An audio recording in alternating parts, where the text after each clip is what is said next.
ધોરણ 9 વિષય સમાજ, ચેપ્ટર 3 નૂતન વિશ્વ તરફ પ્રયાણ. ચેપ્ટર 3માં આપણે નૂતન વિશ્વ તરફ પ્રયાણની માહિતી મેળવવાની છે. નૂતન વિશ્વ એટલે નવું વિશ્વ. આ નવા વિશ્વની રચના પ્રથમ વિશ્વયુદ્ધ પછી કેવી રીતે થઈ તેના વિશે શીખવાનું છે. નૂતન વિશ્વ તરફ પ્રયાણમાં આજના ટોપિકમાં આપણે દ્વિતીય વિશ્વયુદ્ધ થવાના પરિબળો, કારણો વિશે શીખવાનું છે. કોની વચ્ચે થયું હતું, એની સાથે સાથે તેના શું પરિણામ આવ્યા તેના વિશે પણ શીખવાનું છે. એટલે જે આપણે ચેપ્ટર 2માં પ્રથમ વિશ્વયુદ્ધની માહિતી મેળવી હતી એની અંતમાં આપણે એક વસ્તુ શીખ્યા હતા કે વિશ્વ શાંતિ સ્થાપવા માટે જે રાષ્ટ્રીય સંઘની મહાસત્તાઓ વચ્ચે સ્થપાયું હતું તેઓ પોતાનો સામ્રાજ્યવાદ રોકી શક્યા ન હતા અને જેના લીધે દ્વિતીય વિશ્વયુદ્ધ પ્રારંભ થયો હતો. એ આગળની વાત આપણે આ પાઠમાં શીખવાની છે. એટલે ઘણી માહિતી ચેપ્ટર 2ના રિલેટેડ પણ તમને મળશે. વિડીયોની ક્વોલિટી હાઈ રાખજો. જોડે જોડે હું તમને ફોટોગ્રાફ્સ પણ બતાવીશ જેમાં નકશા પણ આપેલા છે અને વ્યક્તિઓના ફોટા પણ આપેલા છે જે લોકો દ્વિતીય વિશ્વયુદ્ધમાં સમાવેશ થયો છે, જેના લીધે અમુક પરિણામો જોવા મળ્યા છે. તેના વિશેની માહિતી આપણે આ પાઠમાં લઈશું. વાત કરીએ આપણે દ્વિતીય વિશ્વયુદ્ધમાં, તો પ્રથમ વિશ્વયુદ્ધ બાદ લોકોની આર્થિક અવદશા થઈ હતી, જેને સુધારવાના તત્કાલીન સરકારો નિષ્ફળ ગઈ હતી. તેથી લોકોનો લોકશાહીમાંથી વિશ્વાસ ઉઠી ગયો હતો અને રાષ્ટ્રમાં સરમુખત્યારશાહીનો ઉદય થયો હતો, જેના લીધે દ્વિતીય વિશ્વયુદ્ધનું સર્જનાત્મક પરિબળ બન્યું અને તેના ઘટનાક્રમનો અભ્યાસ નીચે પ્રમાણે કરવાનો છે. એટલે નીચે આપેલા જે ઘટના છે જેના લીધે દ્વિતીય વિશ્વયુદ્ધ થાય છે તેના વિશે માહિતી આપી છે. તમને ખબર છે અમુક દેશોમાં લોકશાહી છે, જેમ કે અમેરિકા છે, ભારત છે, જ્યારે અમુક દેશોમાં સરમુખત્યારશાહી છે. એટલે કે સરમુખત્યારશાહી જેમાં રાજાશાહી શાસન હોય છે અથવા તો જે સરકાર રચાયેલી હોય છે તે જ સરકાર શાસન ચલાવે છે, લોકોના હાથમાં સત્તા હોતી નથી. અહીં આગળ પહેલી વાત છે ઇટલીમાં ફાસીવાદની. બહુ સરસ ટૉપિક છે. 2 માર્કમાં પૂછાઈ શકે અને 3 માર્કમાં પૂછાઈ શકે છે. ઇટલીમાં ફાસીવાદ, તો તેના વિશે સમજી લો છો કે પ્રથમ વિશ્વયુદ્ધમાં જે ઇટલી હતી તે વિજેતા બની હતી અને તે વિજેતા રાષ્ટ્રના પક્ષમાં હતું અને તેમના પક્ષમાંથી યુદ્ધ લડી રહ્યું હતું. તેમાં ઇટલીને $12 અબજનો જંગી ખર્ચ થયો, 6 લાખ સૈનિકોની જાનહાનિ થઈ, છતાં વિજેતા મિત્ર રાષ્ટ્રોએ મનગમતા પ્રદેશો લઈ લીધા અને ઇટલીની ઉપેક્ષા થઈ અને ઇટાલી રોષે ભરાઈ. હવે વાત સમજો, જ્યારે પણ યુદ્ધ થાય છે તો બંને બાજુ થાય છે, કોઈ જીતે છે કોઈ હારે છે, પણ જ્યારે યુદ્ધની પરિસ્થિતિ હોય છે તો ખર્ચો અને નુકસાન તો બંનેમાં થાય છે. જીત મળે છે કોઈ એકને પણ નુકસાન તો બંનેને થાય છે. તો અહીંયા એ જ વાત થઈ હતી. 1 માર્કમાં પૂછાય કે પ્રથમ વિશ્વયુદ્ધ વખતે ઇટલી કોના પક્ષી હતું, તો વિજેતા રાષ્ટ્રના પક્ષમાં હતું. આ ઉપરાંત ઇટલીને કેટલો ખર્ચો થયો હતો અને કેટલા સૈનિકોની જાનહાનિ થઈ હતી, તો યાદ રાખજો $12 અબજનો ખર્ચ થયો હતો અને 6 લાખ સૈનિકોની જાનહાનિ થઈ હતી. તમે લોકો આગળ શીખી ગયા હતા કે કઈ રીતે જીતેલા રાષ્ટ્રોને પોતાનો વિસ્તાર મળી જાય છે, પણ અહીંયા વાત એવી હતી કે ઇટાલીની ઉપેક્ષા થઈ જેના લીધે તે રોષે ભરાયું હતું અને તેને એવું લાગ્યું કે પોતાનું સ્વમાન ભંગ થયું છે, જેના માટે ઇટાલીની સરકાર જ જવાબદાર છે તેમ માનીને ઇટાલીની જનતા રાષ્ટ્રીય અપમાનનો બદલો લેવા માગતી હતી અને આવા કપરા સંજોગોમાંથી ઉગારવા માટે બેનિટો મુસોલિનીએ ઇટાલીમાં ફાસિસ્ટ પક્ષની સ્થાપના કરી હતી. એટલે ઇટલીની જે જનતા છે જેના મનમાં અપમાનની ભાવના હતી કે આપણે જીતી ગયા છે, વિજેતા થયા છે, છતાં પણ આપણી ઉપેક્ષા થઈ છે, તો આના લીધે બેનિટો મુસોલિનીએ ફાસિસ્ટ નામનો પક્ષ રચ્યો હતો, નવા પક્ષની રચના કરી હતી. જેમ અહીંયા આગળ સત્તા માટે ભાજપ છે, કોંગ્રેસ છે, આમ આદમી પાર્ટી છે, જેમ અલગ અલગ સત્તા છે, પક્ષ છે, તે રીતે ઇટાલીમાં ફાસિસ્ટ પક્ષની રચના થઈ હતી. હું ફોટો હમણાં બતાવું છું બેનિટો મુસોલિનીનો, એટલે તમને ખ્યાલ આવશે કયા વ્યક્તિ છે. તેમનું પ્રતીક લાકડાની ભારી અને કુહાડી હતું, જે રોમન સમ્રાટની સર્વોપરિતાનું પ્રતીક છે તે અપનાવ્યું. યાદ રાખજો, ફાસિસ્ટ પક્ષનું પ્રતીક કયું છે, તો લાકડાની ભારી અને કુહાડી. 1 માર્કમાં પૂછાય. અને આ લાકડાની બારી અને કુહાડી એ રોમન સમ્રાટની સર્વોપરિતાનું પ્રતીક છે તે તેમણે અપનાવ્યું હતું. આ લાકડાની બારી અને કુહાડી કયા સમ્રાટની અથવા તો કોની સર્વોપરિતાનું પ્રતીક છે, આવું પૂછાય તો યાદ રાખજો, રોમન સમ્રાટની સર્વોપરિતાનું પ્રતીક છે. ફાસીવાદ ઇટલીના ફાસે જે શબ્દમાંથી ઉતરી આવ્યો છે. આપણે 1 માર્કમાં પૂછાય એવો સવાલ છે. ફાસે જેનો અર્થ શું છે, તો બધી વસ્તુઓ પર રાજ્યોનો અધિકાર થાય છે. ખ્યાલ આવી ગયો? ફાસે જેનો અર્થ પૂછે તો ધ્યાન રાખજો, બધી વસ્તુ પર રાજ્યોનો અધિકાર. મુસોલિનીનો મુદ્રાલેખ હતો એક પક્ષ અને એક નેતા, એટલે એ લોકશાહીમાં નહોતા માનતા, એક જ પક્ષમાં માનતા હતા. એક પક્ષ અને એક જ નેતા હોવો જોઈએ. એ એમનો શું હતો? મુદ્રાલેખ હતો. તેણે પોતાના પક્ષના સ્વયંસેવકોને લશ્કરી તાલીમ આપી. ગણવેશ કાળા રંગનો હતો. આ બધું તમને એક્ઝામમાં પૂછાય. ફાસિસ્ટ પક્ષ વિશે નોંધ પૂછે ને, તેમાં બધી તમારે માહિતી આપવાની રહેશે કે તેમનો પહેરવેશ કેવો હતો, આ ફાસિસ્ટ જે શબ્દ જે હતો એ શેમાંથી ઉતરી આવ્યો છે, તેના વિશે તમારે લખવાનું રહેશે. મુસોલિનીએ સત્તા પર આવ્યા પછી ભૂમધ્ય સમુદ્રના રોડ્સ અને ડોડિકાનીસ ટાપુઓ તુર્કી પાસેથી પડાવી લીધા હતા. 1924માં અલ્બેનિયા, એબિસિનિયા અને ફ્યુમ બંદર તેમને જીતી લીધા હતા. આટલી સફળતા મળવ્યા પછી મુસોલિનીએ રાષ્ટ્રસંઘમાંથી છેડો ફાડી નાખ્યો હતો. રાષ્ટ્રસંઘ વિશે તમે પ્રથમ વિશ્વયુદ્ધમાં સેકન્ડ ચેપ્ટરમાં શીખી ગયા છો, જેમાં રાષ્ટ્રસંઘનું નિર્માણ થયું હતું. એટલે મુસોલિનીએ આ સફળતા મળીને એને રાષ્ટ્રસંઘમાંથી પોતાનો છેડો ફાડી નાખ્યો, સંબંધો તોડી નાખ્યા. રોમ, બર્લિન, ટોક્યો દરીમાં તે જોડાયું. ઇટાલી દ્વિતીય વિશ્વયુદ્ધ માટેનું જવાબદાર પરિબળ બન્યું. એક્ઝામમાં કારણમાં પૂછાઈ શકે કે ઇટાલી દ્વિતીય વિશ્વયુદ્ધ માટેનું જવાબદાર પરિબળ કેવી રીતે બન્યું. તો આજે છેલ્લી વાત કરી એ બધી આવશે, એ બધાનો સમાવેશ થશે. વાત કરી લઈએ આપણે મુસોલિનીની. તો એક કયો હતો વ્યક્તિ, તેના વિશે તો એનો ફોટોગ્રાફ હું તમને બતાવું છું, અને આપણે ફાસિસ્ટ વિશે પણ શીખીશું. આ છે બેનિટો મુસોલિની, જોઈ શકો છો. હા, એમનું જે સિમ્બોલ હતું ને તેના વિશે છે. દેખાય છે સિમ્બોલ? લાકડાની બારી અને કુહાડી. પછી આપણે વાત કરી હતી એને કયા કયા વિસ્તારો લીધા હતા, તો એના ફોટોગ્રાફ્સ છે, જોઈ શકો છો. આ બધા વિસ્તારો એને લઈ લીધા હતા.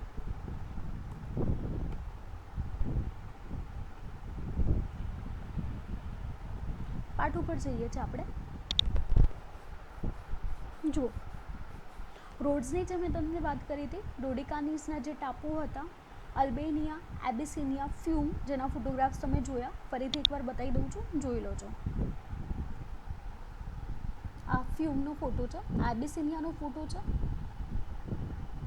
આ રોડ્સ, આ જે ટાપુઓ છે ને, આ જોઈ શકો છો રોડ્સ લખેલું છે, આ ટાપુ છે, બરોબર. જેના વિશેની માહિતી તમે 13 અને 14 પાઠમાં જોઈ લીધી છે. ટાપુ કોને કહેવાય છે, સમુદ્ર ધૂની કોને કહેવાય છે, આ બધું તમે માહિતી મેળવી છે, એ દર્શાવવામાં આવ્યું છે અહીંયા આગળ ફોટોગ્રાફ્સમાં. આ વિસ્તારો તેને લઈ લીધા હતા. ઇટલી, રોમ અને બર્લિન, જેની વાત કરી હતી એ. આ રોમ છે, દેખાય છે તમને? રોમ. આ બર્લિન, ટોક્યો. હવે આપણે વાત કરીએ છીએ આગળ. જે રોમ, બર્લિન, ટોક્યો ધરીમાં તે જોડાયું હતું ને, તો તમને નકશામાં દેખાડી દીધું. જર્મનીમાં નાઝીવાદ, આ પણ તમને 3 માર્કમાં પૂછાઈ શકે છે, 2 માર્કમાં પણ પૂછાઈ શકે છે, ધ્યાન રાખજો. પ્રથમ વિશ્વયુદ્ધમાં જર્મનીની હાર થઈ ગઈ હતી, તે આપણે શીખી ગયા છીએ. આર્થિક રીતે પડી ભાગ્યું. પેરિસની શાંતિ પરિષદે વર્સેલ્સની સંધિ પર જર્મનીને સહી કરવાની ફરજ પાડી, તે આપણે વર્સેલ્સની સંધિ હતી તેમાં શીખી ગયા છીએ. આ અન્યાયી સંધિથી જર્મન પ્રજા અત્યંત ક્રોધિત થઈ હતી અને એડોલ્ફ હિટલર રાષ્ટ્રીય સમાજવાદી જર્મન કામદાર પક્ષમાં 1919માં જોડાયો. 1919માં જ વર્સેલ્સની સંધિ થઈ અને ત્યારે જ એડોલ્ફ હિટલર રાષ્ટ્રીય સમાજવાદી જર્મન કામદાર પક્ષમાં જોડાયો હતો. 1 માર્ક માટે પૂછાશે, યાદ રાખજો, સાલ પણ તમને પૂછાશે. અને આ જે પક્ષમાં જોડાયું ને, એનું નામ આપ્યું એને નાઝી પક્ષ. ધ્યાન રાખજો, કયું નામ આપ્યું છે? નાઝી પક્ષ. નાઝી પક્ષની વિચારસરણીમાં રાષ્ટ્રવાદ અને સમાજવાદનો સમન્વય હતો. જર્મનીના રાષ્ટ્રપતિ હિન્ડેનબર્ગનું અવસાન થયું. હિટલરે રાષ્ટ્રપતિ પદ ધારણ કર્યું અને જર્મનીમાં સરમુખત્યારશાહી સ્થાપી. સરમુખત્યારશાહી એટલે પોતાના હસ્તગત બધી સત્તા હોય. લોકશાહી તેમાં હોતી નથી, બધા નિર્ણય પોતે લેવાના હોય છે. હિટલરે ઉગ્ર અને આક્રમક નીતિ અપનાવી અને જર્મન પ્રજાને સંકુચિત રાષ્ટ્રવાદ તરફ દોરી. સંકુચિત રાષ્ટ્રવાદ એટલે પોતાના રાષ્ટ્ર સિવાય બીજું કોઈ જ વિચારધારા ના હોય, તેમના માટે મહત્ત્વ પોતાના રાષ્ટ્રનું જ હોય, વિશ્વ બંધુત્વની ભાવના હોય ને, ત્યારે સંકુચિત રાષ્ટ્રવાદ ઊભો થાય છે. જર્મન પ્રજા હિટલરને ફ્યુહરર, તારણહાર માનતી હતી, કારણ કે એક બાજુ તેમની ભયંકર હાર થઈ હતી અને આ હારના સમયે જ હિટલર આવ્યા હતા અને હિટલરે રાષ્ટ્રપતિ પદ ધારણ કર્યા પછી જે ઉગ્ર અને આક્રમક નીતિ અપનાવી હતી, જેનાથી લોકોમાં તારણહારની ભાવના થઈ હતી કે તેમનો તારણહાર, જર્મનીનો તારણહાર માત્ર ને માત્ર એડોલ્ફ હિટલર છે. હવે નાઝીવાદ વિશે માહિતી મેળવી હતી. તો નાઝીવાદના લોકોના પોશાક કેવી રીતના હતા તે જોઈ લઈએ. તો સૈનિકો ભૂરા રંગનો લશ્કરી પોશાક પહેરતા હતા, ખભા પર લાલ રંગની પટ્ટી ચોંટાડતા અને સ્વસ્તિક જેવું પ્રતીક લગાવતા હતા. સાથીઓ છે પણ તમે જોઈ શકો છો આ નિશાન, આપણો સાથીઓ જે હોય છે ને આ ઊંધો છે સાથીઓ, એટલે ધ્યાન રાખજો. સ્વસ્તિકની નિશાની ધ્યાનથી જોજો. સત્તા પર આવ્યા પછી હિટલરનો એક હથ્થું સત્તાવાદ અને યુદ્ધપ્રિય સ્વભાવ સ્પષ્ટપણે જોવા મળ્યો હતો, કારણ કે એકવાર ઓલરેડી યુદ્ધમાંથી હારી ગયા હતા અને પોતાની સત્તા ગુમાવી દીધી હતી બીજા વિસ્તારોમાંથી જર્મનીએ. એટલે જર્મનીમાં હિટલરનો સ્વભાવ હતો કે વધારે ને વધારે સત્તા મળે અને યુદ્ધપ્રિય સ્વભાવ હતો. તેનું મુખ્ય ધ્યેય હતું કે જર્મનીના એક મહત્ત્વની સત્તા તરીકેનો ઉદયનું હતું. તેનું એક જ ધ્યેય હતું કે જર્મની એક મહાસત્તા બનવી જોઈએ, મુખ્ય સત્તા બનવી જોઈએ. અને તેની નીતિઓનું લક્ષ્ય જર્મની જાતિના શુદ્ધિકરણના નામે યહૂદીઓ, જીપ્સીઓ અને માનસિક રીતે વિક્ષિપ્ત અસ્થિર વ્યક્તિઓના નાશ કરવાનું હતું. એની વિચારધારા આવી જ હતી કે જર્મન છે એમાં જેટલા પણ વ્યક્તિઓ રહે છે અન્ય જાતિના, તો આ બધાનું શુદ્ધિકરણ થવું જોઈએ. એટલે હિટલરે શું શરૂ કર્યું? તો જેટલા પણ યહૂદીઓ છે, જીપ્સીઓ છે અને માનસિક રીતે જે અસ્થિર લોકો હોય છે તેમને મારી નાખવાનું કામ શરૂ કર્યું હતું. અને આ બીજા વિશ્વયુદ્ધના અંત સુધીમાં અસંખ્ય યુરોપિયન યહૂદીઓએ જીવ ખોયા, જે હોલોકાસ્ટ એટલે કે નરસંહાર ગણાય છે અને નરસંહાર તરીકે ઓળખાય છે. હોલોકાસ્ટ વિશે તમને એક્ઝામ આપું છું. હિટલરનો વિસ્તારવાદ, પડોશી દેશો સાથેના લશ્કરી પગલાં અને ચોક્કસ જૂથનો નાશ કરવાની નીતિ બીજા વિશ્વયુદ્ધ તરફ દોરી જવાના મુખ્ય કારણોમાં સમાવેશ થાય છે. યાદ રાખજો, નાઝીવાદ વિશે એક્ઝામમાં પૂછાશે, સારો ટોપિક છે. હિટલર વિશે તમને ઘણું જાણવા મળ્યું. હવે હિટલરને તમે ઘણા ફોટોમાં જોયો પણ હશે, તેના વિશે આપણે માહિતી મેળવી લઈએ. આ હિટલર છે, આ નાઝી પાર્ટી છે, તેના ફોટોગ્રાફ્સ છે. આ જર્મન પ્રેસિડેન્ટ છે. આ ફાસિસ્ટના આ મેં કીધું ને સ્વસ્તિકનું જે નિશાન હતું, સ્વસ્તિક જેવું છે. તમને જે ચોપડીમાં સિમ્બોલ આપ્યું છે ને ઊંધો આપેલું છે, જોઈ લો છો. આ રીતનું નિશાન હતું એ લોકોનું, આ રીતના કપડાં અને પહેરવેશ હતો. યહૂદીઓની વાત કરીએ. યહૂદી ધર્મ છે, તમે લોકો જાણો છો, ઇઝરાયલમાં યહૂદી ધર્મ પાળતા લોકો રહે છે, બરાબર? એટલે ધ્યાન રાખજો, યહૂદી ધર્મ અત્યારે પણ હાલમાં ઇઝરાયલમાં જોવા મળે છે, બરાબર? આ હોલોકાસ્ટ જે નરસંહાર છે ને એના ફોટોગ્રાફ છે, તમે જોઈ શકો છો કેટલા બધા લોકોને મારી નાખેલા અહીંયા આગળ જોવા મળે છે.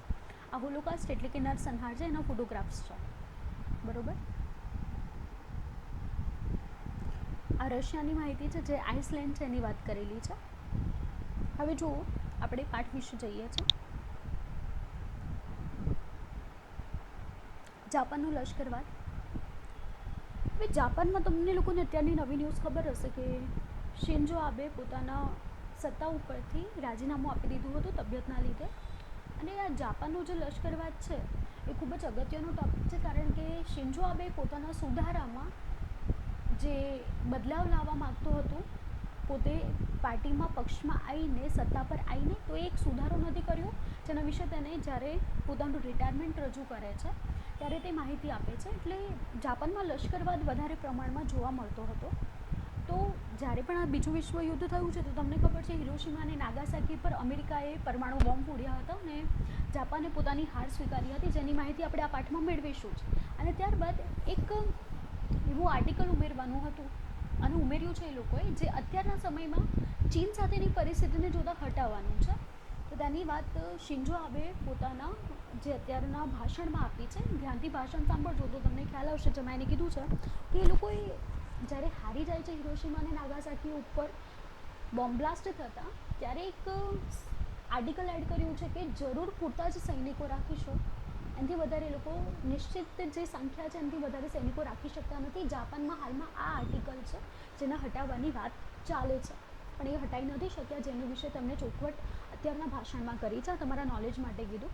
અને જાપાનમાં લશ્કરવાદ અહીંયા આગળ આપણને અસર કરે છે. આ વાત ક્યારની છે? દ્વિતીય વિશ્વયુદ્ધ પહેલાંની છે, એટલે ધ્યાન રાખજો, બંનેને ભેગા ના કરતા. હું અત્યારના સંજોગોની વાત કરી. હવે વાત કરીએ છીએ આપણે દ્વિતીય વિશ્વયુદ્ધની, કે એ પહેલાંની પરિસ્થિતિ જાપાનમાં લશ્કરવાદ કેવી રીતે હતું, તો ધ્યાન રાખજો. પ્રથમ વિશ્વયુદ્ધ બાદ 1919માં વર્સાઇલ્સની સંધિ થઈ હતી, જેના વિશે આપણે જાણીએ છીએ. જાપાનને પોતાની ધારણા મુજબ ચીનના પ્રદેશોનો લાભ મળ્યો નહીં. જાપાને ઘણા ચીનના પ્રદેશો લઈ લીધા હતા, પરંતુ કોઈ લાભ હાલની પરિસ્થિતિમાં પ્રથમ વિશ્વયુદ્ધ પછી તેને મળ્યો નહીં. જર્મનીના ઘણા સંસ્થાનો ઇંગ્લેન્ડ અને ફ્રાન્સે વહેંચી લીધા હતા. આનાથી જાપાનને ઘણો અસંતોષ થયો હતો. 1921 અને 22ની વોશિંગ્ટનની પરિષદમાં ઇંગ્લેન્ડ અને અમેરિકાના નૌકાદળના ફક્ત 35% નૌકાદળ રાખવાની દરખાસ્ત જાપાનને સ્વીકારવી પડી હતી. ધ્યાન રાખજો, આ 1921 અને 22ની વોશિંગ્ટન પરિષદમાં આ દરખાસ્ત એને સ્વીકારી હતી. તેને સખાલિન અને સાઇબેરિયાના ટાપુઓ ખાલી કર્યા હતા. આ બધું એક માર્કમાં પૂછાશે, યાદ રાખજો. તેથી જાપાનનો યુવા વર્ગ નારાજ થઈ ગયો. આ સમય દરમિયાન જાપાનમાં ચૂંટણી જાહેર થઈ. લશ્કરી ઢબના શાસનની તરફેણ કરનારા પક્ષોને ચૂંટણીમાં બહુમતી મળી ગઈ હતી. જાપાનના લશ્કરી રાષ્ટ્રવાદી વિસ્તારવાદની નીતિ વ્યાપક બનાવી એટલે વધારે ને વધારે વિસ્તારો જીતવા લાગ્યા હતા જાપાન. અને જાપાનની રાષ્ટ્રસંઘની સમિતિમાં કાયમી સભ્યપદ મળ્યું નહીં. જે પ્રથમ વિશ્વયુદ્ધના પછી જે રાષ્ટ્રસંઘનું નિર્માણ થયું હતું એમાં જાપાનને કાયમી સભ્ય તરીકે સ્થાન ન મળ્યું, જેથી જાપાનની સામ્રાજ્યવાદી પ્રવૃત્તિઓએ પશ્ચિમના દેશો રોકી શક્યા નહીં. જાપાને મંચુરિયા કબજે કરીને, આ વિસ્તારનું નામ છે મંચુરિયા, જેનો હું ફોટોગ્રાફ બતાવીશ તમને. ત્યાં મંચુકો સરકાર સ્થાપી હતી 1932માં. યાદ રાખજો, એક માર્કમાં પૂછાશે. તે ઉપરાંત જાપાને કોરિયા, મંગોલિયા, સાટુંગ અને ચીનના કેટલાક પ્રદેશો પણ કબજે કર્યા હતા. જર્મની તેમજ ઇટાલી સાથેના સંબંધો સુધારી અને પોતાના સામ્રાજ્યવાદનો દોર છૂટો મૂક્યો. સમ્રાટ મેઈજી પછી 1936માં ગાદી પર આવેલા શહેનશાહ હિરોહિટોએ પણ જાપાનની આ પ્રવૃત્તિઓને ઉત્તેજન આપ્યું. આમ જાપાને રાષ્ટ્રસંઘનો પછી 1933માં ત્યાગ કર્યો હતો. ધ્યાન રાખજો, આખી પરિસ્થિતિ જાપાનમાં કેવી રીતે થઈ હતી, કઈ રીતે લશ્કરવાદ થયો હતો અને આ લશ્કરવાદે કઈ રીતે ચીનના કેટલાક વિસ્તારો કબજે કરી લીધા હતા, તેના ફોટોગ્રાફ આપણે જોઈ લઈએ છીએ. જુઓ, આ સાઇબેરિયા, જેના વિશે આપણે ઉલ્લેખ કર્યો હતો, મંચુરિયા, મેં તમને કીધું હતું ને મંચુરિયાનો વિસ્તાર છે જે ચાઇના પાસે આવેલું છે. આ જોઈ શકો છો, અહીંયા આગળ છે. આ ચાઇના છે, અહીંયા આગળ આ ભારત આપેલું છે. આ ચીનનો પ્રદેશ છે અને આ મંચુરિયા છે. તમને ખબર છે કે અહીંયા આગળ આ દરિયાની પાસે આવેલા વિસ્તારમાં જાપાન છે. આ મંચુરિયાનો વિસ્તાર છે, આમાં તમને સ્પષ્ટ ખબર પડશે જાપાન છે. આ વિસ્તાર જાપાને લઈ લીધો હતો. આ મંચુરિયાનો જે હાલમાં ચાઇનાની અંદર આવે છે. કોરિયા, જેના વિશે તમને ખબર જ છે, 2 પાર્ટ છે કોરિયાના.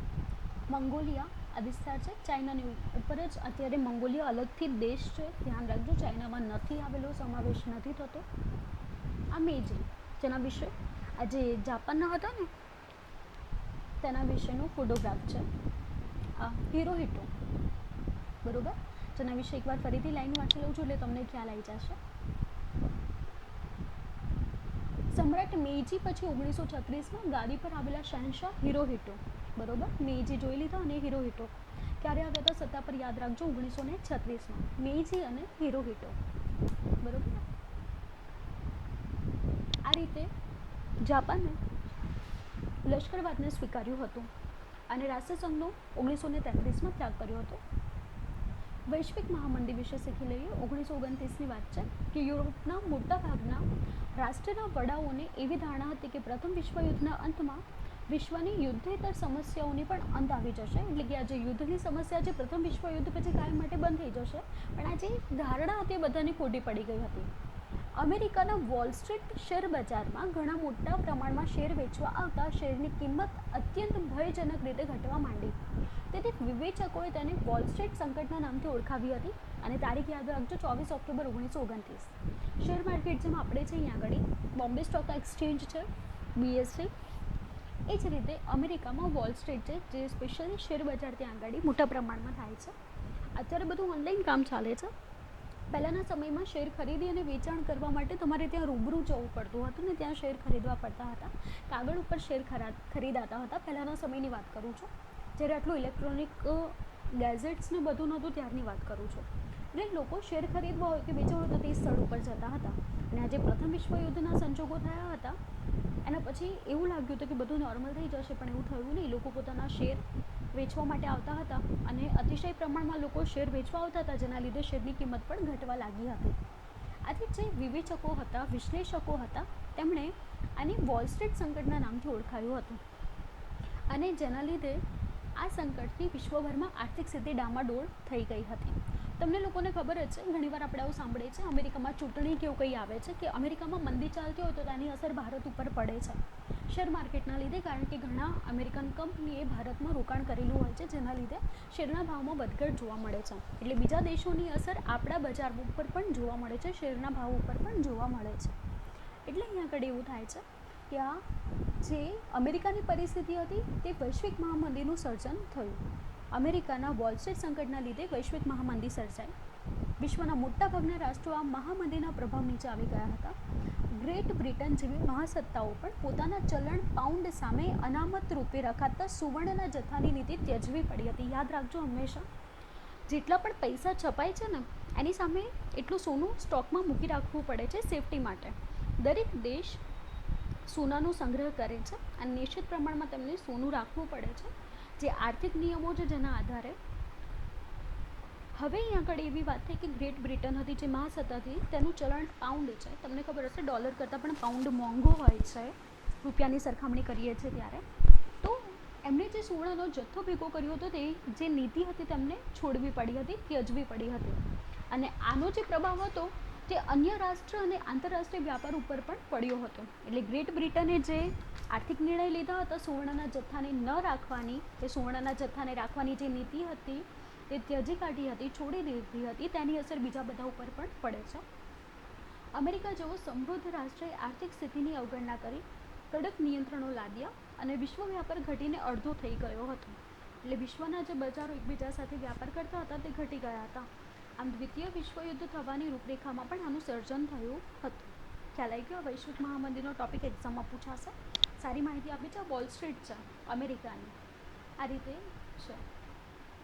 ગ્રેટ બ્રિટન તમે લોકોએ જોયું છે, તમને માહિતી ખબર છે બ્રિટનની. નકશામાં આ રીતે આપેલું છે. પાઉન્ડની નોટ કોઈએ ના જોઈ હોય તો બતાવી દઉં છું. આ પાઉન્ડ છે, 20 પાઉન્ડ છે. સારું, પરિબળો જોઈ લઈએ છીએ. દ્વિતીય વિશ્વયુદ્ધ થવાના બહુ જ ઇમ્પોર્ટન્ટ પરિબળો છે, યાદ રાખજો.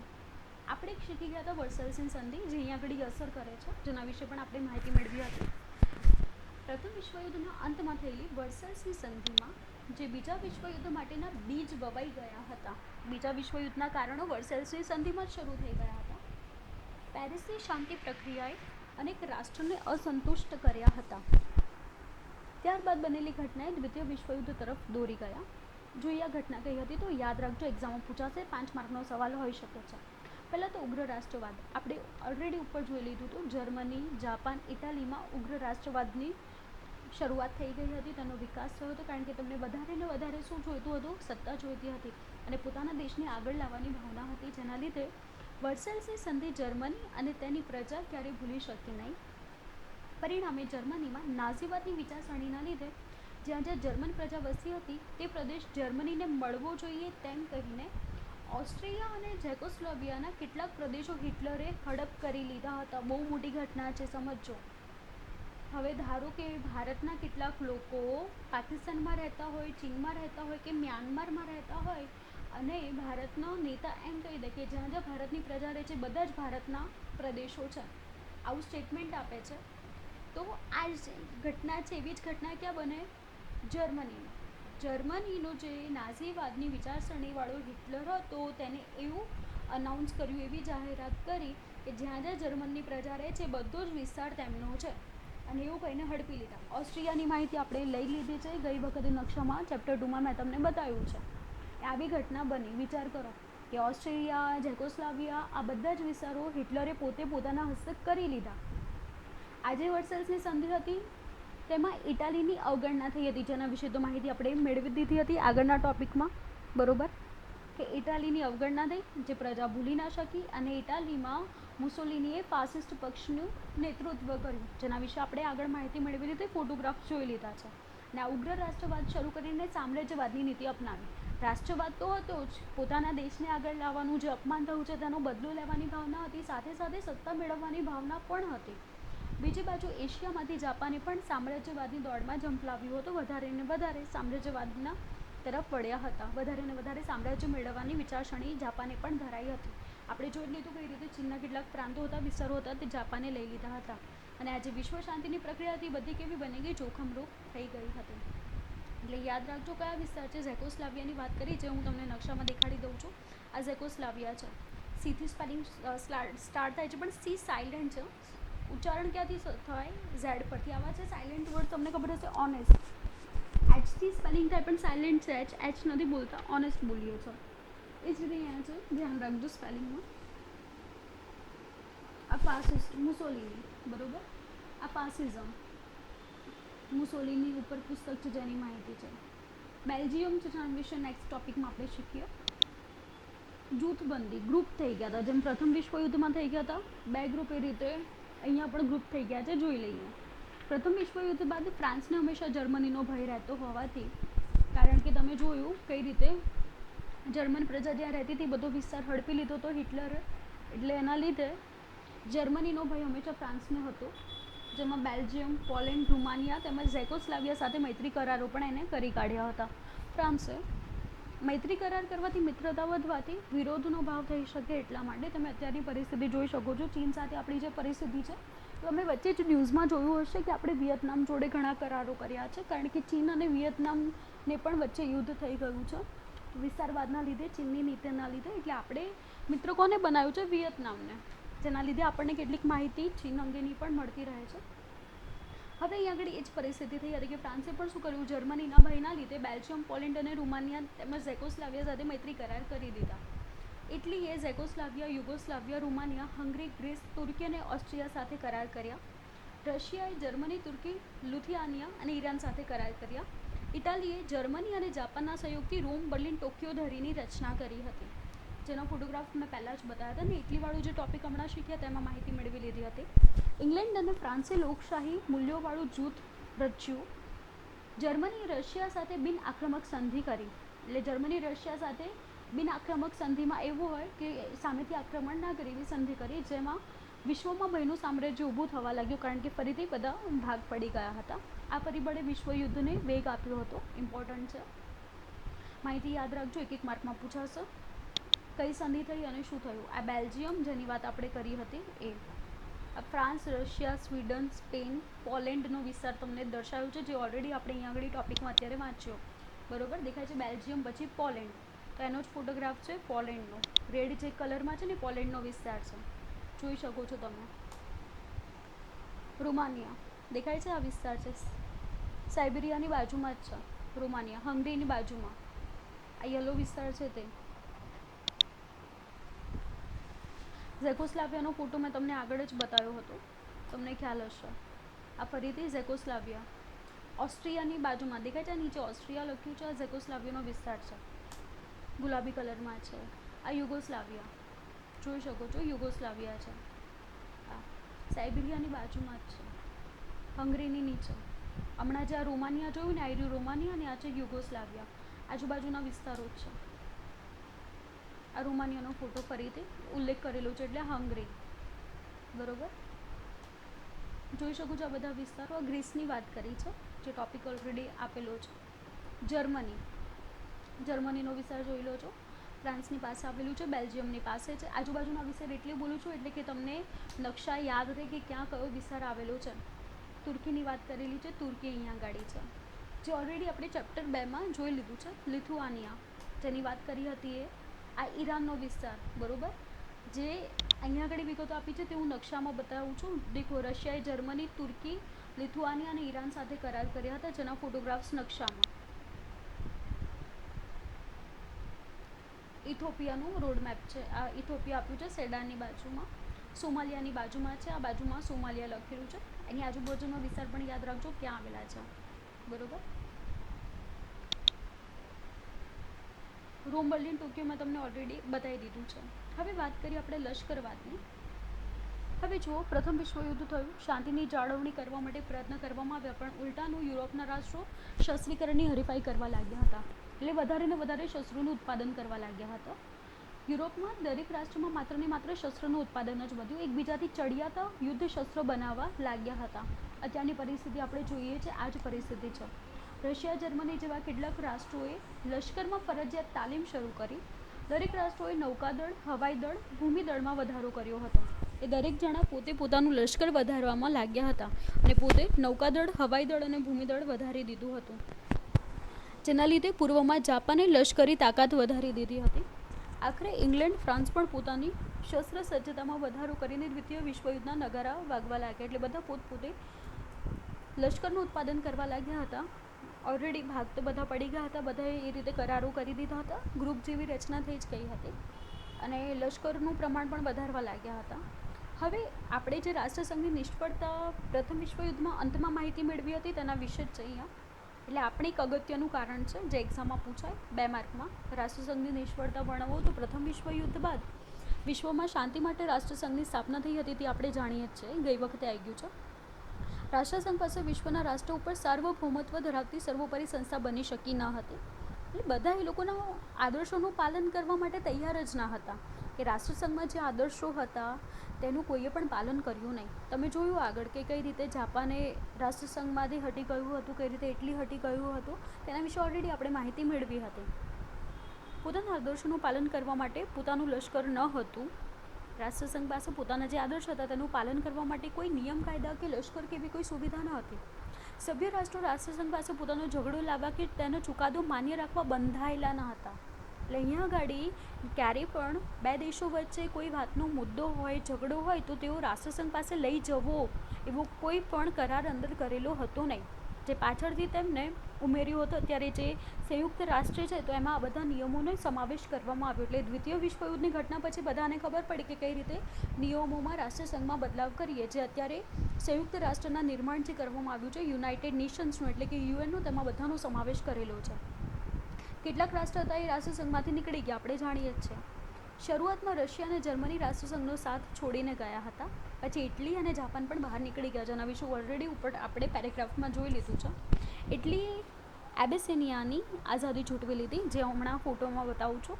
જાપાને મંચુરિયા પર આક્રમણ કર્યું. એટલે આ રાષ્ટ્રસંઘના જે નિયમો હતા એની બધા વિરુદ્ધમાં જ કામ કર્યા છે.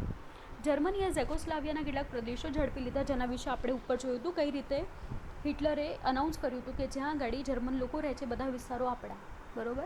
જેના લીધે એને કેટલાક વિસ્તારો ઝડપી લીધા. રાષ્ટ્રસંઘ તેને અટકાવી શક્યું નહીં અને સત્તા લાલસા અથવા સત્તા ભક્તિ રાષ્ટ્રસંઘમાં બળવાન બનવા લાગી હતી. એ બધામાં સત્તા ભક્તિ હતી અને રાષ્ટ્રસંઘને વધારેમાં વધારે પોતાની સત્તાને બળવાન કરવાની ભાવના હતી. રાષ્ટ્રસંઘની ભાવના ન હતી પણ પોતાની સત્તા વિકસાવવાની ભાવના હતી. રાષ્ટ્રસંઘ જૂથમાંથી અટકાવી શક્યો નહીં અને રાષ્ટ્રસંઘને આ સૌથી મોટી નિષ્ફળતા હતી કે આ જે ગ્રુપ બની ગયા હતા, જૂથ બની ગયા હતા, તેને અટકાવી શક્યો ન હતો, બરોબર. અહીંયા આગળ આપણે એબેસિનિયાનું નામ વાંચ્યું હતું, એનો ફોટોગ્રાફ હું તમને બતાવી દઉં છું. આ એબેસિનિયાનો વિસ્તાર છે, બરોબર. અરેબિયાની બાજુમાં આવેલો છે, આ રીતનો છે, ખ્યાલ આવી ગયો. હિન્દ મહાસાગરમાં આવેલું છે. આ એબેસિનિયાનો વિસ્તાર છે, જોઈ શકો છો. આ પીળા રંગમાં છે ને તે આ જે ભાગ પડી ગયા છે ને એની વાત છે, જોઈ શકો છો. આ યુકે, ફ્રાન્સ, સોવિયત યુનિયન અને યુએસએ, અને બીજા હતા જર્મની, ઇટલી અને જાપાન. ખ્યાલ આવી ગયો. આ રીતે 2 ભાગ બની ગયા હતા. અને યુએસ એટલે United states of America, UK એટલે યુનાઇટેડ કિંગડમ એટલે કે બ્રિટન, એટલે કે અંગ્રેજો જે ભારત પર આવ્યા હતા એ કન્ફ્યુઝ ના થતા. અમેરિકનોએ ભારત ઉપર સત્તા નથી સ્થાપી, યુકે યુનાઇટેડ કિંગડમ બ્રિટને કર્યું હતું, બરોબર. અંગ્રેજો આપણે યુકેના લોકોને કહીએ છીએ. એટલે યુએસએ જાપાન પર હિરોશિમા અને નાગાસાકીના બોમ્બ નાખ્યા હતા, તેના વિશે હવે આગળ માહિતી મેળવી લઈએ છીએ કઈ રીતે છે પાઠમાં. પાઠ સારું છે, ઇન્ટરેસ્ટિંગ છે. ઇન્ટરેસ્ટ રાખશો તો સાંભળવાની અને સમજવાની મજા આવશે. વાર્તાની જેમ લેજો કે આવી આવી ઘટનાઓ બની ગઈ છે પૂર્વે અને ઘણું બધું શીખવા જેવું છે અત્યારની પરિસ્થિતિમાં કે ફરીથી આ જૂથવાદ ઊભો ના થાય અને ત્રીજા વિશ્વયુદ્ધમાં પરિણામે નહીં. અત્યારની જે પરિસ્થિતિ છે તેના વિશેની માહિતી આપું છું. વાત કરીએ વર્સેલ્સની સંધિની, જેના વિશે તમે ઓલરેડી શીખી ગયા છો. ફરીથી એની એ જ માહિતી આપેલી છે એટલે ધ્યાન રાખજો. પ્રથમ વિશ્વયુદ્ધના અંતે પેરિસમાં શાંતિ પ્રક્રિયામાં વર્સેલ્સની સંધિ થઈ હતી. તેમાં જર્મનીને જવાબદાર ગણ્યું. યુદ્ધ દળના 6.5 અબજ પાઉન્ડની મોટી રકમ આપવી પડી હતી, જેના વિશે આપણે શીખી ગયા છીએ. એમાં પણ મેં તમને સમજાવ્યું હતું. રૂહર પ્રાંત જેવા પ્રદેશો પડાવી લેવામાં આવ્યા હતા. જર્મની રાઇન નદી આંતરરાષ્ટ્રીય જળમાર્ગ માટે ખુલ્લી મૂકવામાં આવી. અપમાનજનક અને અન્યાયી સંધિ જર્મની પર ઠોકી બેસાડી હતી. જર્મનીના સરમુખત્યારશાહી એડોલ્ફ હિટલરે વર્સેલ્સની જે સંધિ છે જેને કાગળનું ચિત્રું કહીને ફગાવી દેવાની હાકલ કરી. એટલે એવું કીધું કે આ તો ખાલી કાગળનું ચિત્રું છે. ચિત્રું કોને કહીએ તો યાદ રાખજો, ગુજરાતી શબ્દ છે. કપડાં જે હોય છે એમાં ફાટેલા જે કપડાં હોય તો એના ચિત્રા બની છે. કાપડમાંથી લાંબા ચીરા કરી દઈએ છીએ તો એને ચિત્રું કહીએ છે શબ્દ. નક્કામાં કપડાં માટે વપરાય છે. તો અહીંયા આગળ આને પણ કાગળનું ચિત્રું કીધું. એટલે કે આ જે સંધિ હતી વર્સેલ્સની થઈ તે હિટલરે અમાન્ય ગણાય અને જેનાથી પ્રજાને પ્રોત્સાહન મળ્યું. આમે હિટલરને ત્યાંની પ્રજા તો તારણહાર માનતી જ હતી, એટલે આ જે પ્રજાથી વધારે પ્રોત્સાહિત થઈ ગઈ. બીજી બાજુ જાપાન પણ આ સંધિથી અસંતોષ થયો. આમ વર્સેલ્સની સંધિથી કોઈને કોઈ પ્રકારે કેટલાક રાષ્ટ્રોને અન્યાય થયો. આ માટે વર્સેલ્સની સંધિમાં જ બીજા વિશ્વયુદ્ધના બીજ રોપાઈ ગયા હતા. ખ્યાલ આવી ગયો છે? એના વિશે આપણે ઓલરેડી માહિતી મેળવી છે. એ વખત પણ મેં રાઇન નદી પણ તમને બીજા ચેપ્ટરમાં સમજાય છે, જર્મનીનો વિસ્તાર સમજાયો છે, આંતરરાષ્ટ્રીય રાઇન નદી છે તો તે નકશામાં પણ દેખાડી છે. હવે વાત કરી લઈએ વર્સેલ્સની સંધિ પછી એડોલ્ફ હિટલરની સામ્રાજ્યવાદી મહત્વાકાંક્ષાની, જે આપણે સમજી ગયા છે. પણ અહીં આગળ વિસ્તાર જોઈ લઈએ અને કયા કયા વિસ્તારો પોતાના હસ્તક કર્યા તો ધ્યાન રાખજો. હિટલરે બીજા વિશ્વયુદ્ધના પાયામાં હતો. ઉગ્રવાદી અને સૈનિકવાદી માનસ ધરાવતો હતો, જે આપણે ઓલરેડી પેરેગ્રાફમાં સમજી ગયા છે, આગળ માહિતી મેળવી લીધી છે. કોઈ પણ હિસાબે જર્મનીની એકતા, સ્થિરતા અને સમૃદ્ધિને ચાહતો હતો. હિટલરના સામ્રાજ્યવાદનો સૌ પહેલો શિકાર ઓસ્ટ્રિયા બન્યું, જેના વિશે પણ આગળ આપણે જોઈ લીધું હતું કે ઓસ્ટ્રિયાના વિસ્તારો, મંચુરિયાના વિસ્તારો તેને પોતાના હસ્તક કરી લીધા હતા. હિટલરે જર્મનીની સત્તા સાથે ઓસ્ટ્રિયામાં પ્રવેશ કર્યો હતો. તારીખ યાદ રાખજો, 12 માર્ચ 1938માં. મ્યુનિચ સંમેલન પછી બીજા જ દિવસે ઝેકોસ્લોવેકિયામાં કબજો તેને કર્યો. ક્યારે? 1 ઓક્ટોબર 1938માં. તે 12 માર્ચે તો લઈ લીધું, ઓક્ટોબર મહિનામાં ઝેકોસ્લાવિયા પર પણ એને કબજો કરી લીધો. ત્યારબાદ માર્ચ 1939માં લિથુઆનિયાના મેમેલ બંદર પર કબજો કર્યો. માર્ચ 1939માં, યાદ રાખજો સાલ ક્યારે, કઈ તારીખે છે. આ વિશાળ જર્મન રાષ્ટ્રનું તેણે સર્જન કર્યું. જર્મનીના હસ્તે ઘણા બધા વિસ્તારો આવી ગયા હતા. હિટલરની આ સામ્રાજ્યવાદી નીતિ દ્વિતીય વિશ્વયુદ્ધ માટે મુખ્ય જવાબદાર હતી. જે રીતે એને સત્તા લઈ લીધી હિટલરે, તે મુખ્ય જવાબદાર હતી. જોઈ શકો છો, નકશામાં ફોટોગ્રાફ બતાવી દઉં છું. આ હવાઈનો જે વિસ્તાર છે તેના વિશે આપ્યું છે. જાપાન, આ વોશિંગ્ટન છે યુએસએની જે વાત કરી હતી, આ જાપાનનો વિસ્તાર છે. આ હિરોશિમા અને નાગાસાકીનું હમણાં આવશે ને બોમ્બ બ્લાસ્ટ, એટલે અહીંયા આગળ નકશામાં બતાવ્યું છે. બરાબર, હું હમણાં સમજાવી દઉં છું ફરીથી, જ્યારે ટોપિક આવશે ત્યારે આ ફોટોગ્રાફ ફરીથી બતાવું છું. જો દ્વિતીય વિશ્વયુદ્ધની રૂપરેખા એ પહેલાં જોઈ લઈએ જર્મનીનું પોલેન્ડ પર આક્રમણ કેવી રીતે થયું ને તે વખતનું તાત્કાલિક પરિબળ કઈ રીતે બન્યું.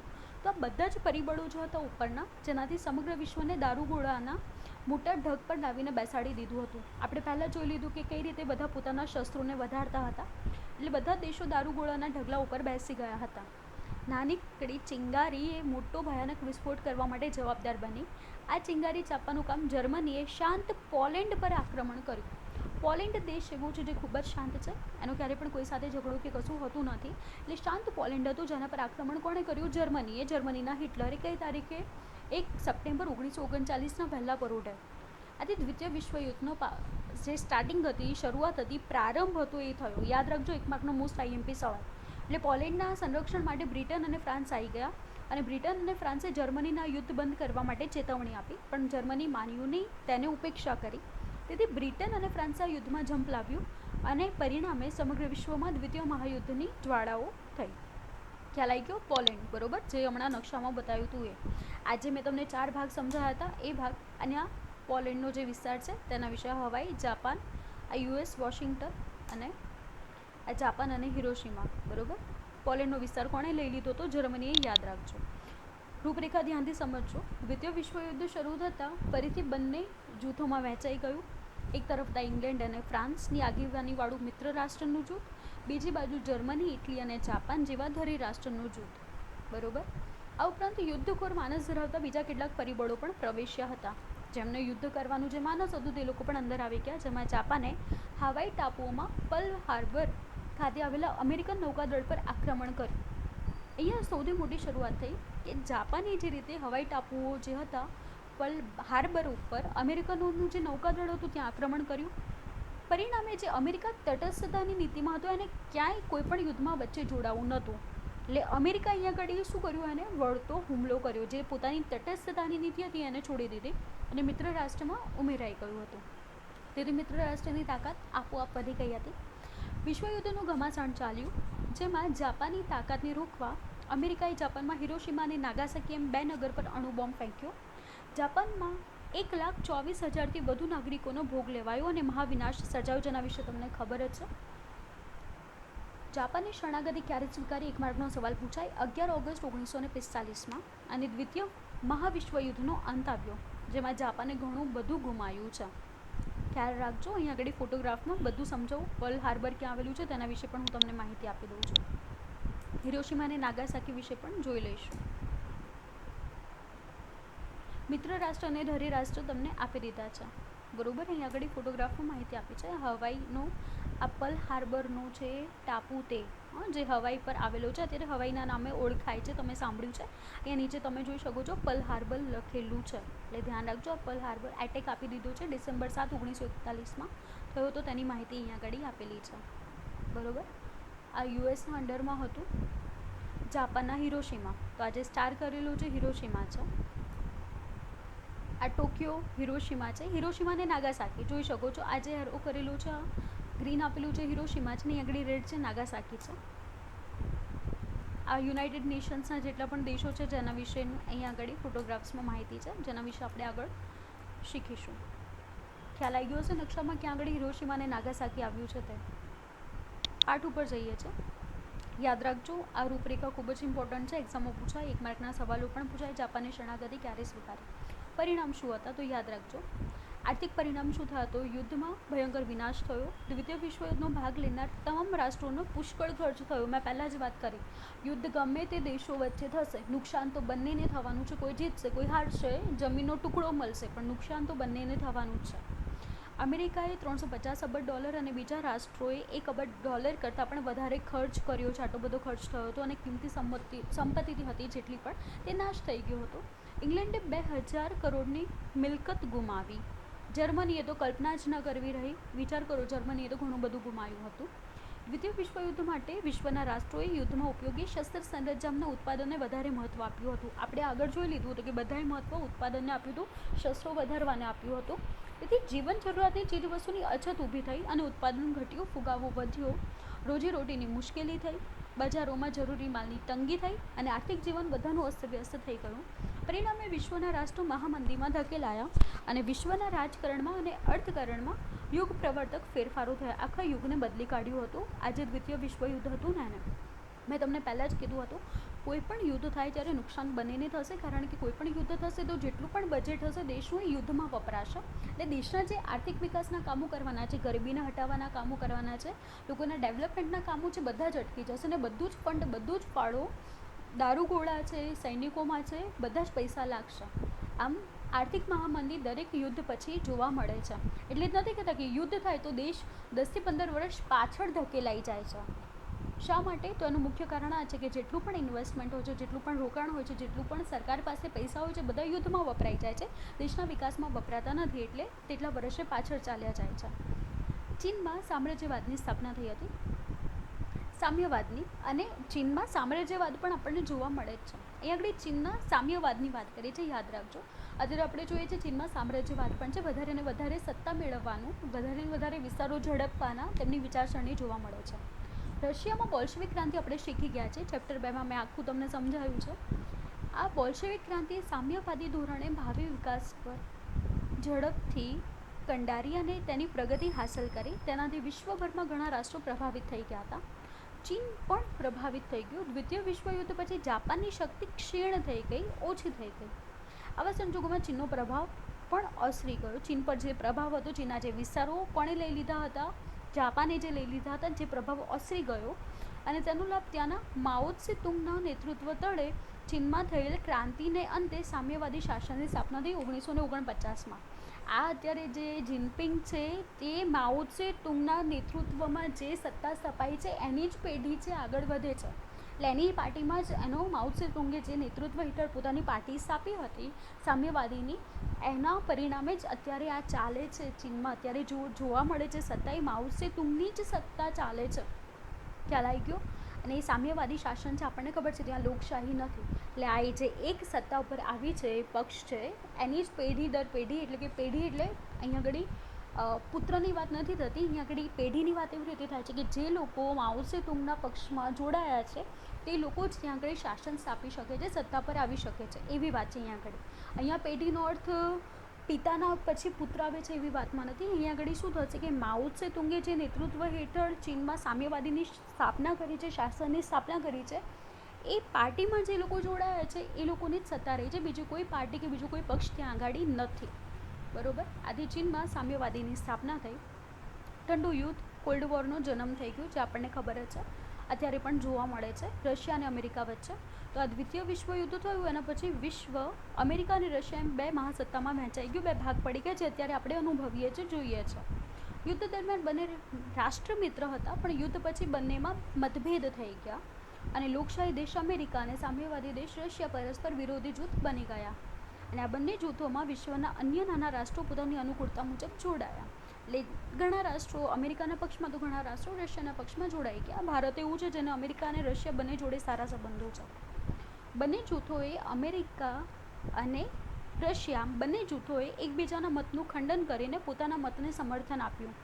એટલે બંને એક જ જગ્યાએથી યુદ્ધ કર્યું છે, પણ યુદ્ધ પત્યા પછી, દ્વિતીય વિશ્વયુદ્ધ પછી જે મતભેદ થયા, એટલે પોતાના જે મત હતા તેનું જ સમર્થન આપતા હતા.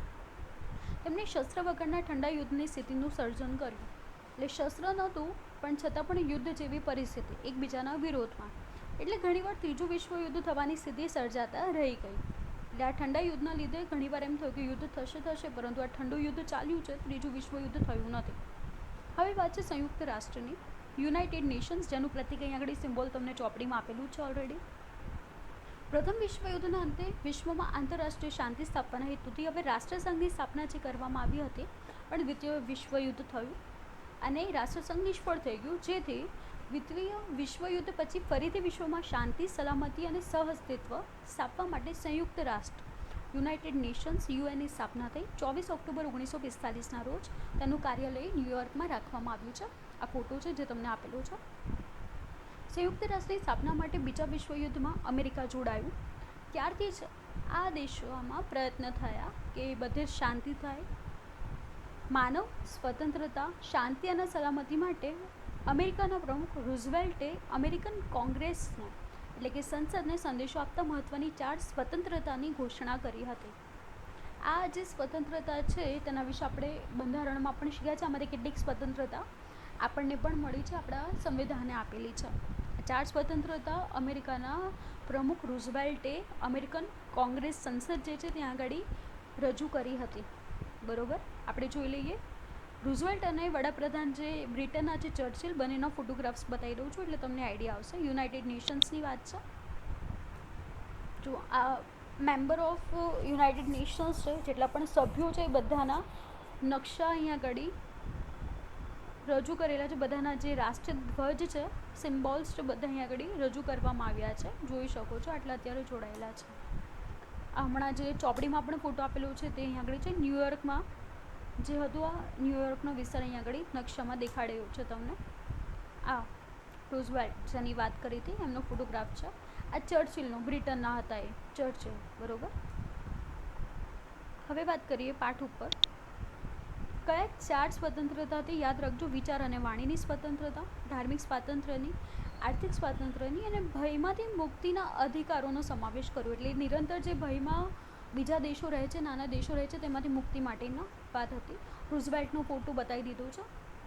પ્રમુખ અમેરિકાના રૂઝવેલ્ટ, બ્રિટનના વડાપ્રધાન ચર્ચિલે એટલાન્ટિક મહાસાગરમાં એક જહાજ પર 8 મુદ્દાઓનું ખતપત્ર તૈયાર કર્યું, જે પાછળથી એટલાન્ટિક ખતપત્ર તરીકે ઓળખાયું. 1 માર્કનો સવાલ, એટલાન્ટિક ખતપત્ર તરીકે કોનો સમાવેશ થયો, અથવા તો એટલાન્ટિક ખતપત્ર શું છે, તો યાદ રાખજો. રૂઝવેલ્ટ અને ચર્ચિલે એટલાન્ટિક મહાસાગરના જહાજમાં 8 મુદ્દાનું જે ખતપત્ર રજૂ કર્યું છે તેને એટલાન્ટિક ખતપત્ર કહેવાય છે. હવે આમાં શું વિગત હતી તો યાદ રાખજો કે ખતપત્રમાં દરેક રાષ્ટ્રના સ્વાતંત્ર્ય અને સાર્વભૌમની જાળવણી કરવાની, શાંતિ, સલામતી, સામાજિક અને આર્થિક કલ્યાણ અને નિઃશસ્ત્રીકરણની બાબતનો સમાવેશ કર્યો, જે મોસ્ટ ઇમ્પોર્ટન્ટ છે, નિઃશસ્ત્રીકરણ. બ્રિટન, અમેરિકા, રશિયા અને ચીનના વિદેશ પ્રધાનો વિશ્વ શાંતિ માટે મોસ્કો ખાતે ભેગા થયા. તારીખ યાદ રાખજો, 1943ના ઓક્ટોબરમાં, જે મોસ્કો જાહેરાત તરીકે જાણીતી થઈ હતી. 1943 નવેમ્બરમાં તહેરાનના 3 માંધાતાની પરિષદ થઈ. આ બેઠકમાં વોશિંગ્ટન ખાતે 50 રાષ્ટ્રના પ્રતિનિધિઓએ સંયુક્ત રાષ્ટ્રનું ખતપત્ર તૈયાર કર્યું. એટલે સૌથી પહેલાં તો 50 રાષ્ટ્રના પ્રતિનિધિઓ જોડાયા. યાદ રાખજો, તારીખ કઈ છે? 1944 સપ્ટેમ્બરમાં. 24 ઓક્ટોબર 1945ના રોજ 51 રાષ્ટ્ર સભ્યો દ્વારા સંયુક્ત રાષ્ટ્રની સ્થાપનાની જાહેરાત થઈ ગઈ. એટલે 51 સભ્ય રાષ્ટ્ર હતા. એટલે જેટલા પણ રાષ્ટ્રો છે 51 દેશો છે એમના સભ્યો હતા, જેમાંથી ભારતનો પણ સમાવેશ થાય છે, કારણ કે એ વખત પણ આઝાદીની વાત શરૂ થઈ ગઈ હતી. એટલે 1944ની કે 45ની ભલે વાત હોય, પણ આપણે આઝાદી મળવાની હતી તે નિશ્ચિત થઈ ગયું હતું. ખાલી તારીખની સમસ્યા હતી અને કઈ રીતે જે ભારત અને પાકિસ્તાનનો મુદ્દો હતો તે પણ ઊભો હતો એ સમયગાળામાં. એટલે 1945 ભલે હોય, આપણે આઝાદ 1947માં થયા છે, પણ એ વખતે પણ ભારતનો સમાવેશ કરી દીધો હતો.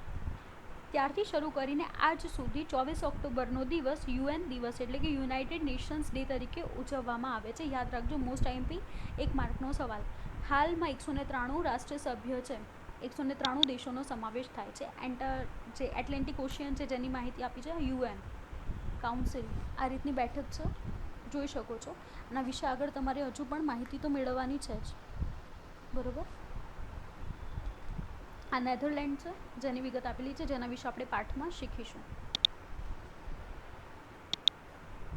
1 માર્કનો સવાલ યાદ રાખજો. યુએન દિવસ કયો છે તો 24 ઓક્ટોબર છે. હવે સંયુક્ત રાષ્ટ્રના અંગો. સંયુક્ત રાષ્ટ્રએ તેના ઉદ્દેશો સિદ્ધ કરવા માટે જે તંત્ર ગોઠવ્યું તેમાં મુખ્ય 6 અંગ છે. 1 માર્કમાં પૂછાઈ શકે છે. અને જે આ અંગો છે એના પછીના જે કાર્યો છે તે એક્ઝામમાં 3 માર્કમાં પૂછાઈ શકે છે, યાદ રાખજો બધા. પહેલું તો અંગ છે સામાન્ય સભા, બીજું છે સલામતી સમિતિ, ત્રીજું છે આર્થિક અને સામાજિક સમિતિ, ચોથું છે વાલી સમિતિ, પાંચમું આંતરરાષ્ટ્રીય અદાલત અને છઠ્ઠું સચિવાલય. આ અંગો પૈકી આંતરરાષ્ટ્રીય અદાલત નેધરલેન્ડના હેગ શહેરમાં આવેલી છે. તે સિવાય અન્ય સમિતિઓ મુખ્ય કચેરી અમેરિકાના ન્યૂયોર્ક શહેરમાં આવેલી છે, જે ઓલરેડી પહેલાં બતાવી દીધું છે ન્યૂયોર્ક. જેમાં અત્યારે આપણે સામાન્ય સભા વિશે માહિતી મેળવવાની છે. પહેલાં હું તમને નેધરલેન્ડ વિશેનો ફોટો બતાવી દઉં એટલે તમને ખ્યાલ આવશે. આ નેધરલેન્ડ છે, આ નેધરલેન્ડનો ફોટો છે જેની અંદર હેગ નામનો વિસ્તાર આવેલો છે, જ્યાં આગળ આ સમિતિ સ્થપાઈ હતી, બરાબર. નેધરલેન્ડ જોઈ લીધું હશે તમે નકશામાં. હવે વાત કરીએ છીએ સંયુક્ત રાષ્ટ્રના અંગોની, સામાન્ય સભાની. તો સંયુક્ત રાષ્ટ્રનું સૌથી મોટું અંગ છે સામાન્ય સભા, જેમાં બધા સભ્ય રાષ્ટ્રના પ્રતિનિધિઓની બનેલી છે. રાષ્ટ્રમાં વધુમાં વધુ 5 પ્રતિનિધિઓ મોકલી શકે છે, પરંતુ મતદાન વખતે દરેક રાષ્ટ્રનો એક જ મત ગણવામાં આવે છે. ભલે પ્રતિનિધિ 5 હશે, દરેક દેશ પોતાના વધારેમાં વધારે 5 પ્રતિનિધિઓ બોલાવી શકે છે, પણ મત તો એક જ ગણાશે. ભલે 5 મેમ્બર આવ્યા હશે દરેક દેશમાંથી કે 3 આવ્યા હશે, એ યાદ રાખજો આને. સંયુક્ત રાષ્ટ્રીય સંબંધને લગતી કોઈપણ બાબત પર ચર્ચા, સલાહ, સૂચનો અને ભલામણો કરવામાં આવે છે. આ તમે ફોટોગ્રાફમાં જોઈ શકો છો. આ રીતે સામાન્ય સભાખંડમાં બધા બેસે છે, બધા દેશના પ્રતિનિધિ બેસે છે, તમે જોઈ શકો છો. દરેકમાં 5-5 સીટ આપેલી છે. આટલું મોટો વિસ્તાર છે. મહામંત્રી દર વર્ષે જે અંદાજપત્ર મંજૂર કરે છે, રજૂ કરે છે, તેના ખર્ચના રકમની ફાળવણી કેવી રીતે કરવી તેના વિશેનું પણ અંદર સામાન્ય સભામાં જ વાતચીત કરવામાં આવે છે, નિર્ણય લેવામાં આવે છે. રાષ્ટ્રના આર્થિક વિકાસ, માનવ અધિકાર, નિઃશસ્ત્રીકરણ કે સાંપ્રત આંતરરાષ્ટ્રીય પ્રશ્નોનું નિરાકરણ લાવવા માટે પણ યુનાઇટેડ નેશન્સ પ્રયત્ન કરે છે. સામાન્ય બાબતમાં નિર્ણય 2/3 સભ્યોની બહુમતીથી લેવાય છે. એટલે કોઈ પણ નિર્ણય હશે 2/3 બહુમતીથી લેવાશે. યાદ રાખજો, આ બધું ઇમ્પોર્ટન્ટ છે. આ બધું તમે લોકોએ ન્યૂઝમાં ઘણીવાર સાંભળ્યું હશે કે કોઈ મુદ્દો હોય છે તો યુએનમાં અથવા તો સંયુક્ત રાષ્ટ્રમાં તેના વિશે ચર્ચા કરવામાં આવે છે. હવે વાત કરીએ છીએ સલામતી સમિતિની અને સભ્યોની પણ વાત કરી લઈએ. જુઓ અહીં આગળ બાજુમાં ફોટો આપ્યો છે અને તમને ખબર હશે 5 સભ્યો કયા છે, તો યાદ રાખજો. ચીન છે, ફ્રાન્સ છે, બ્રિટન છે, અમેરિકા છે અને સોવિયત સંઘ એટલે કે રૂસ, બરાબર, રશિયા છે. સંયુક્ત રાષ્ટ્રનું સૌથી મહત્ત્વનું અંગ અમેરિકા, બ્રિટન, ફ્રાન્સ, રશિયા, જેને રૂસ કહેવાય છે અથવા તો સોવિયત સંઘ કહેવાય છે, જેના પાછળ પણ ઇતિહાસ છે. આ સોવિયત સંઘની પાછળ કઈ રીતે રશિયા અલગ થાય છે તેની હિસ્ટ્રી પણ ખૂબ જ સરસ છે, જાણવા જેવી છે. ચીન, આ 5 કાયમી સભ્યો છે. તમને લોકોને આ માહિતી છે જ, ખબર જ છે. વીટો પાવરનો એક શબ્દ આવે છે. આપણે જાણીએ છીએ કે કેટલાક આતંકવાદીઓ જાહેર કર્યા છે યુનાઇટેડ નેશન્સ દ્વારા, યુએન દ્વારા. તો એમાં વીટો પાવર વાપરી અને ચીને ઘણા આતંકવાદીઓને બચાવ્યા છે અને પાકિસ્તાને મદદ કરી છે, આવું આપણે સાંભળેલું છે. ધ્યાન રાખજો, અહીં આગળ વીટો પાવરની જ વાત કરવામાં આવી છે. 5 સભ્યો એક કાયમી છે, એટલે કાયમ માટે આ 5 સભ્યો તો રહેશે જ, પણ બાકીના 10 બિનકાયમી સભ્યો હોય છે જે બદલાતા રહેતા હોય છે. દરેક દેશમાંથી કોઈ પણ 10 બિનકાયમી સભ્યો હોય છે, તે અમુક સમયગાળા પછી બદલાય છે. આ સમિતિને આંતરરાષ્ટ્રીય શાંતિ અને સલામતી જાળવવા માટે અત્યંત વિશાળ સત્તા આપવામાં આવી છે. રાષ્ટ્રના કોઈપણ ઝઘડાના ઉકેલ માટે વાટાઘાટો, તપાસ અને મધ્યસ્થી દ્વારા શાંતિમય રીતે પ્રશ્નોને હલ કરે છે. કોઈપણ આંતરરાષ્ટ્રીય અગત્યની બાબતમાં નિર્ણય લેવા માટે 5 કાયમી સભ્યોને કોઈપણ એક મત હકારાત્મક ન હોય તો તે બાબત પર નિર્ણય લઈ શકતા નથી. 5 કાયમી સભ્ય પોતાની સત્તાને વીટો એટલે કે નિષેધાધિકાર કહે છે, વીટો પાવર યુઝ કરે છે. રશિયાએ વીટોનો સૌથી વધુ વખત ઉપયોગ કર્યો છે. આ વીટો પાવર શું છે જે તમને સમજાયો છે, જોઈ શકાય છે કોણે કેટલી વાર વાપર્યો છે, જેના વિશે અહીં આગળ ચાર્ટમાં દેખાડ્યું છે. રશિયાએ વીટો પાવર 122 વખત વાપરેલો છે, અમેરિકાએ 82 વખત, બ્રિટને 32 વખત, ફ્રાન્સે 18 વખત અને ચીને 4 વખત. આ જૂની માહિતી છે, તમને લોકોને ખબર હશે. ઘણીવાર આપણે સાંભળ્યું છે કે યુનાઇટેડ નેશન્સમાં જ્યારે આપણે મુદ્દો ઉઠાવીએ છીએ પાકિસ્તાને બ્લેકઆઉટ કરવાનો અને એ વખતે કેટલાક આતંકવાદીની વાત કરીએ છીએ ત્યારે ચીન પોતાનો વીટો પાવર વાપરે છે. આવું આપણે ઘણીવાર સાંભળ્યું છે. એટલે વીટો પાવરમાં યાદ રાખજો કે બધા જ વ્યક્તિઓ, બધા સભ્યો જો કોઈ એક પક્ષમાં હશે, પરંતુ આ 5 સભ્યમાંથી કોઈ પણ એક છે એ વીટો પાવર એટલે કે નિષેધાધિકાર વાપરી શકે છે અને જે માહિતી રજૂ કરવાની છે તેને નિષ્ફળ કરી શકે છે. આર્થિક અને સામાજિક સમિતિ ઇમ્પોર્ટન્ટ છે, યાદ રાખજો. આ સમિતિને ઇસેકોક પણ કહે છે, ઇકોસોક કહે છે. ઇકોસોક કહેવાય છે આર્થિક અને સામાજિક સમિતિને, જેના સભ્યો કુલ 54 છે. સામાન્ય સભામાં નિવૃત્ત થતા 2/3 સભ્યોને 3 વર્ષ માટે ચૂંટવામાં આવે છે. યાદ રાખજો કેટલા વર્ષ માટે ચૂંટાય છે, 1 માર્કમાં પૂછાય. કઈ સમિતિને ઇકોસોક કહેવાય છે પણ 1 માર્કમાં પૂછાય, એટલે યાદ રાખજો, મોસ્ટ ઇમ્પોર્ટન્ટ છે.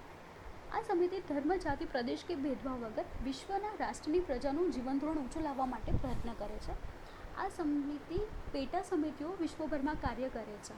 એટલે જે નાની નાની સમિતિ બની છે ને તેના વિશેની માહિતી આપી છે. દરેકના લોગો પણ આપેલા છે, જેમાં પહેલી વાર WHOની કરી છે, વર્લ્ડ હેલ્થ ઓર્ગેનાઇઝેશન, વિશ્વ આરોગ્ય સંસ્થાની, જેમાં માનવીઓના સ્વાસ્થ્ય સુધારણાનું કાર્ય કરે છે. WHO વિશે તો તમે ઘણું સાંભળ્યું છે.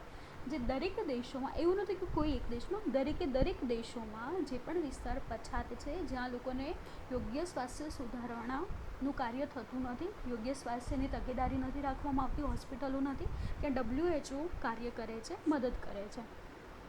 IMF ઇન્ટરનેશનલ મોનિટરી ફંડ છે, આંતરરાષ્ટ્રીય બેંક તથા નાણાં ભંડોળ છે. આ IMF છે જે લોન આપવાનું કાર્ય કરે છે, કે કોઈ પણ દેશની લોન જોઈતી હોય તો તેઓ આંતરરાષ્ટ્રીય બેંકમાંથી મેળવી શકે છે. તે દેશની નાણાકીય સ્થિરતા સ્થાપવાનું પણ કાર્ય કરે છે. FAO, આ બધું 1 માર્કમાં પૂછાશે, યાદ રાખજો. FAO આંતરરાષ્ટ્રીય ખાદ્ય અને કૃષિ સંસ્થા છે જે ખેત પેદાશો, જંગલો, માછલીનું ઉત્પાદન વધારવા, પોષણનું ધોરણ ઊંચું લાવવામાં સહાય કરે છે. પોષણનું ધોરણ ઊંચું લાવવામાં મદદ કોણ કરે છે? તો FAO, આંતરરાષ્ટ્રીય ખાદ્ય અને કૃષિ સંસ્થા, યાદ રાખજો. ILO આંતરરાષ્ટ્રીય મજદૂર સંસ્થા, ઇન્ટરનેશનલ લેબર ઓર્ગેનાઇઝેશન છે જે વિશ્વના મજદૂરોના હક અને ન્યાયનું કાર્ય કરે છે. એટલે તમને ઊંધું પ્રશ્ન પૂછે કે વિશ્વમાં મજદૂરોના હક અને ન્યાય આપવાનું કામ કોણ કરે છે, તો આંતરરાષ્ટ્રીય મજદૂર સંસ્થા અથવા તો ILO લખજો, ધ્યાન રાખજો આ બધું. હવે યુનિસેફની વાત છે. બાળકો માટેનું આકસ્મિક મદદ ભંડોળ છે જે બાળકોના સ્વાસ્થ્યની સુધારણા માટે કાર્ય કરે છે. પૌષ્ટિક ખોરાક, શિક્ષણ અને બાળ કલ્યાણની પ્રવૃત્તિઓ યુનિસેફ દ્વારા કરવામાં આવે છે.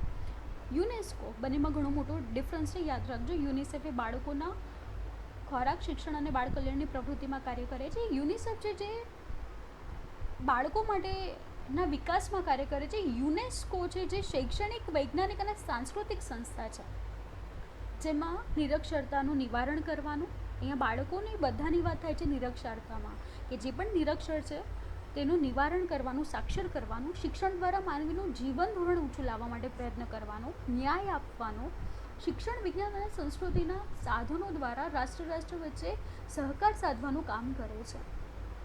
આ યુનેસ્કોનું નામ તમને યાદ કરાવી દઉં. ઇંગ્લિશમાં ધોરણ 9માં ચેપ્ટર 5 છે રાની કી વાવ, જે આગળ યુનેસ્કો નામ છે, એટલે યાદ રાખજો. એ શું કરે છે? તો એ સાંસ્કૃતિક સંસ્થા છે, સંસ્કૃતિના વિકાસના પણ પગલાં લે છે, સાંસ્કૃતિક સાધનોના વિકાસના સાચવણીના કામ કરે છે. એટલે યુનેસ્કો શબ્દ તમને ત્યાં આગળ ઇંગ્લિશમાં રાની કી વાવ ચેપ્ટર 5માં વાંચવા મળશે.